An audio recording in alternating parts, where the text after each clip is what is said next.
لقد كنت في غفلة من هذا فكشفنا عنك غطاءك فبصرك اليوم حديد. براستی از این امر در غفلت بودی، پس امروز پرده را از جلو چشمانت برداشتیم که امروز چشمانت تیز بین است. سلسله توحید، سلسله برادر توحید عزیز و خواهر گرامی، مرگ به سراغ همه ما آمدنی است.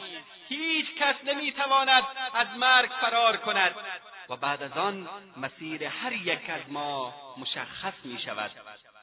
موحدان و یکتاپرستان به باغی از باغهای بهشت و مشرکان و قبر پرستان و پیر پرستان و امام پرستان و زیارت پرستان به قهر جهنم می روند.